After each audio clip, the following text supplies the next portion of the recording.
Athletic, and then Mike Griffith from Dog Nation. Hey, Dan, I'm just curious your feelings on the performance of the defense this year and whether, I mean, you're first in the SEC in yards per play, so statistically still good, but obviously the Alabama and the Florida games kind of stick out. Do you look at this as you all have to spend this offseason looking at some things to see how, as a defense, you can catch up to these offenses? Yeah, I think the offensive game is, it's changed a lot. I think every season, Seth, we go through and we say, what can we do better? What can we do different? And this offseason, I don't see that being any different. We're going to reassess and evaluate, and you have to adapt and change as the offenses adapt and change. Is there more that, like, do you have to just huddle up even more this year to say, all right, what can we do to catch up to these offenses? I think at the end of the day, you have to look at 2020 and realize how unique a year is. This year is, and this year is different. But I wouldn't say we're going to be, it's not advantageous for us to treat this a lot different from a standpoint of we have to do more or have to do less. I just think you have to really take a fine-tooth comb, go through everything you've done this season, evaluate it for what it is. Was it the call? Was it a personnel matchup? And how can you improve it? But I wouldn't want to say we're going to be more detailed this year than we were last year. It's more about execution and identifying problems and adapting. Coach, I just want to ask you, just as far as teams gunning for, I know every team has a game plan, every team studies defenses, but obviously what you guys did last year, everybody had to have Georgia circled. How many different things did you see that looked like it was schemed specifically for you, as far as things where you said, wow, we hadn't seen that one before? I think every year you're gonna, as the season goes on, Mike, you start to say, okay, these teams are copycatting a game plan that you see or something you've given up. We know, ultimately on defense, anything we give up, we're going to see that again.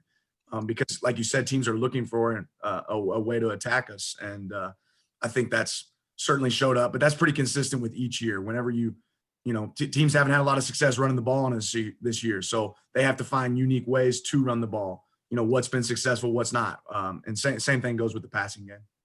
And then I guess just to follow up, I mean, this maybe oversimplified it. To the outsider, it looks like when 99 is in the middle of your defense, you guys are different. Is it really just that simple? Because against Missouri, it was like, wow, this defense looks completely different with him out there.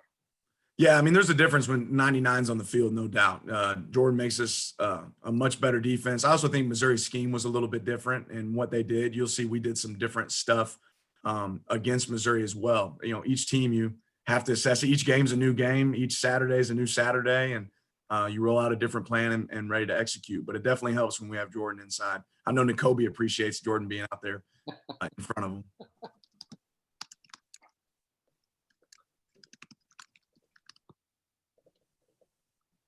Okay, let's go to Chip Towers from the Atlanta Journal-Constitution, and then Anthony Dasher. Questions for Coach Lanning or Nakobe Dean. Yeah, for both Coach Lanning and Nakobe, if you could take this second. But I'm not sure that I can tell that you've seen a quarterback quite like Desmond Ridder during this season. So I just wonder about some of the unique aspects that he brings to trying to defend him. Yeah, Desmond's a player, and I'll let Nakobe hit on it here as well. But, what makes Desmond unique, I don't think he gets enough credit for, is his ability to run. I think he's the second winningest quarterback in Cincinnati's history. Has a really strong arm, is up for basically every award for the quarterback. And I would put him in the top 3 quarterbacks we've played this season, in my mind, as far as execution, understanding of an offense. They ask him to do a lot. And you can tell he makes a lot of checks at the line. So he's obviously a really savvy player from an intelligence standpoint, but he can make all the throws and is a dynamic runner as well. Yeah, definitely. You can definitely tell by the film that he's a playmaker. He runs that whole offense runs through him, and like basically he's the heartbeat of the offense. Thank you. Hey, Nakobe, I kind of wanted to ask you what Coach Lanning was mentioning a while ago about getting Jordan back. Just explain, how he makes your job easier as an inside linebacker. Oh yeah, he makes it a world easier for me. he eat up them double teams and everything like that, and he takes pride. He takes pride in it. Also, he just don't do it as his job. He takes pride to eating up double teams and making sure that I'm free. You know, he come to the sideline and asks me all the time, like, what's it looking like, how they getting in my face and everything like that. So it's, you know, it's great to have him back. Okay, let's go to Mark Weiser, Athens Banner Herald, and then Dean Legge with Dog Post. And what do you see in terms of, since the Florida game, in improvement with your defense? How much do you look at that as adjustments you guys have made? How much in the level of opponent? And then how does Cincinnati kind of fit in terms of what you faced offensively? Yeah, you know, I think we made a lot of improvements from a standpoint of communication, you know, adapting. This has been the year of adapting, and every week's a new week. In a sense, I think our guys have done a really good job of taking to them, getting prepared to play every Saturday, hoping we get to play every Saturday, and then every once in a while finding out you're not going to get to play. But we focused on technique. We focused on fundamentals more than anything. You know, I think we've tackled really well this year, and our guys have embraced that, you know, throughout practice. And that's probably the number one way to eliminate, you know, explosive plays, is to be good tacklers, be really sound there. But I think that's something we focused on. Cincinnati's offense is really good. I mean, they're a top 20 team on offense and on defense. I think that's why they play really complementary football. But, you know, for our guys, you know, I think we've seen steady improvement in our communication and our ability to adapt based on somebody being out. You know, I think we've done a better job throughout the season. Our coaches have done a really good job adapting, you know, and our players have done a really good job adapting to who's in, who's not in, and putting those pieces together. Hey, Dan, when y'all start dealing with recruiting and the way that y'all have recruited lately these last few years, do you and Kirby sit down, or the defensive staff look at the board and say, hey, we need this particular player? Or do you say, hey, we've got this spot we've got to fill? How do you manage those two things? Yeah, it's a combination of both, Dean. I mean, ultimately, Coach Smart has a plan for everything. He's very detailed in everything that he does, whether it be recruiting, practice plan, organization, the way we handle our players here.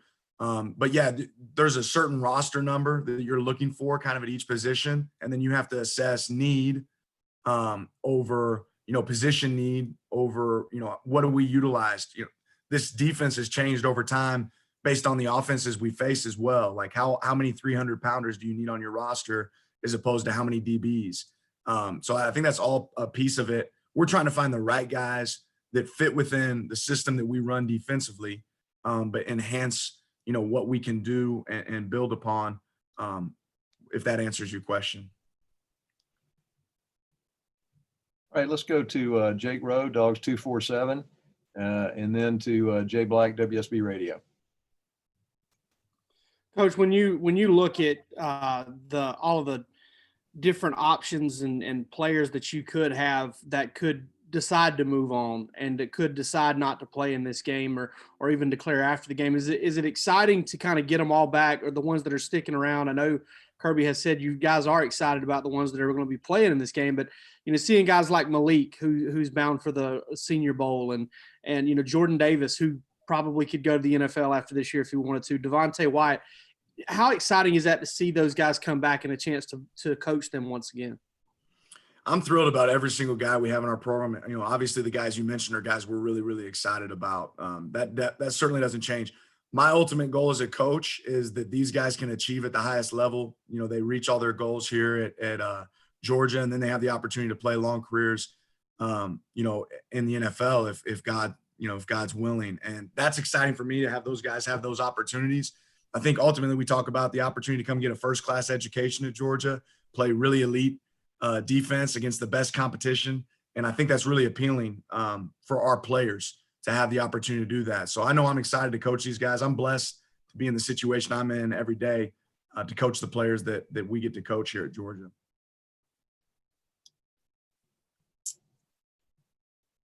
Jay Black, do you have a question?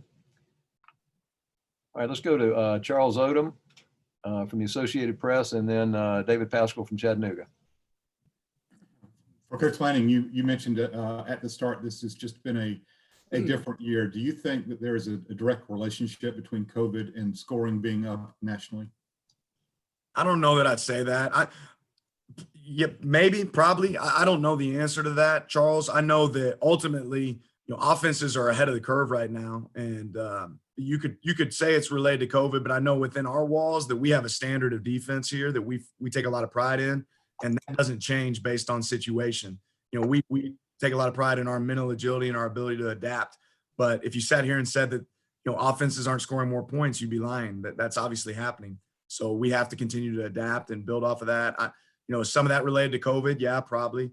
Is all that? No, certainly not. And I don't think we'll ever use that as an excuse in our program. I know that.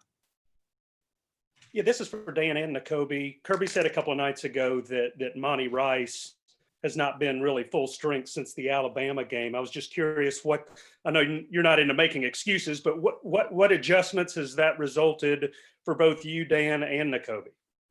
I'll let Nakobe answer that first. Well, personally, we haven't really made any much of adjustments. I talk to Monty every day about how he feeling and everything with his foot and everything. And he basically he keeps it real with me. If he tells me that he need to be pushed or he need me to step up, need me and Quay to step up and play more and be there for him. So, in that aspect, it has changed, but other than that, it hasn't really changed too much. The one thing that's probably been an adapting piece for us is the multiplicity of, each week not knowing necessarily who you have. You probably ask guys to know more positions. And in turn, David, that's going to create, a little bit more simplicity on one side of the ball, because if you have to learn multiple positions or be able to do multiple things, you need to shrink your package to be able to adapt to that. Thank you. All right, let's go to Roddy Nabulsi with UGAsports.com and then Connor Riley with Dog Nation. Your freshman defensive backs, we can see them in games sometimes, but there's a lot of times we don't get to watch practice. So could you give us a breakdown of your four defensive backs, Branch, Kimber, Burns, and Keely Ringo? Kind of let us know where Ringo is in his rehabilitation. Keely's been able to actually practice with us more and more as the season's gone on. He's not ready for competition yet, but I'm really excited about, sometimes you worry about a guy that has an injury. How mentally engaged are they going to be able to be throughout the season? It's tough when you're not going to play a game. And I've been impressed with Keely's attention to detail, really picking up some schematic pieces of our defense. And really all of those guys are doing a good job of developing, learning the scheme, and growing. I think every one of them will benefit from an off season in the weight room, getting stronger, and building.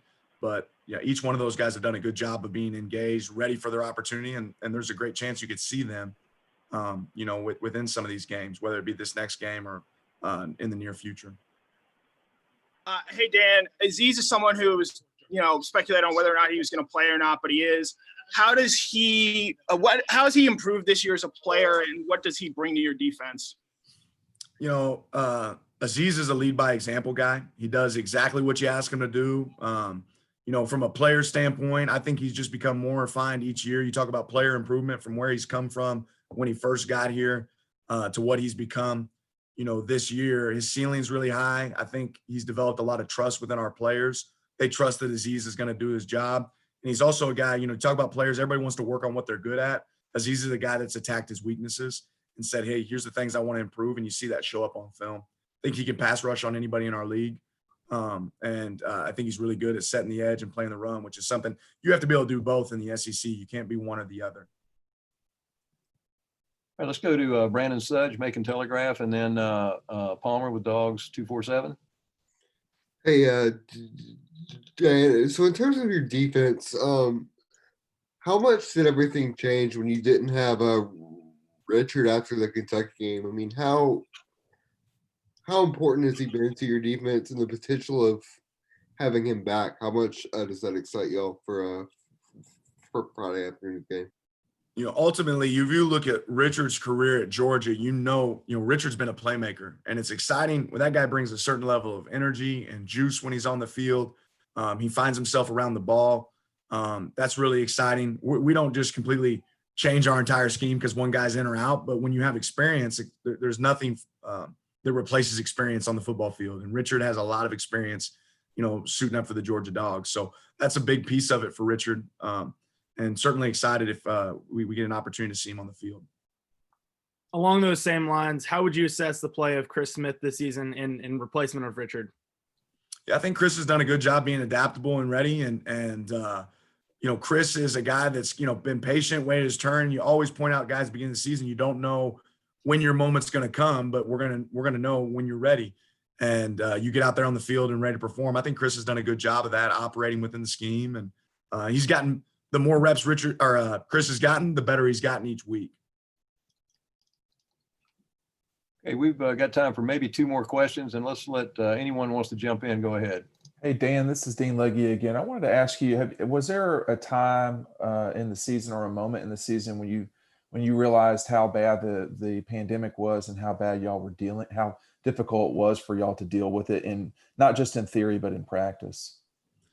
The mental agility piece is gone, really starting all the way back to this summer, Dean. And I don't know if there's one moment that sticks out over the other. It's just every day you come into work, and in the past you said, okay, I have an expectation for what we're going to be able to attack today, what personnel groups we're going to be able to use, what people we have available. And we've realized really quickly in 2020 that that's not a reality. You have to be ready to change, whether it be 5 minutes before a meeting, somebody gets dinged or somebody goes out. I want to give credit to Ron Corson and Coach Smart for really having a plan. Every single day we've stepped in here. If this happens, here's our reaction. Our trainers have done a really good job, and our coaches and players have all done a really good job adapting, whether it's us moving a guy for a position for the day. I don't know if anybody could script it and you anticipate what it's going to look like this season. But each day's just really taught you better be ready to adjust on the fly. And that's been consistent. I don't know if there's one point. It's really been throughout the season we've had to be able to adapt to that. Okay, let's take one last question. Let's go to Jonathan Simmons. I think you're on mute, Jonathan. There we go. Yeah, Nakobe, quick question for you. So with everything going on this year, an unprecedented year with the COVID, what does it mean for you guys as a team to be able to get out here and play in a New Year's Six Bowl against a team like yourself that many people considered was a championship playoff team? It feels great, definitely with a year like we had with everything going on. Everything from not just football aspect of things, but just school academically and, mentally going through everything, how everything changed and being adaptable to everything that has been happening. It's just been crazy. So for us to, have the opportunity to, play a New Year's Six Bowl, and for me to do it with, some of my brothers that, I might not ever play ball again with, because they moving on, but just to be able to do that, it's great. It's a great feeling. All right. Thanks, Coach Lanning. Thanks, Nakobe. You're excused. And appreciate you guys.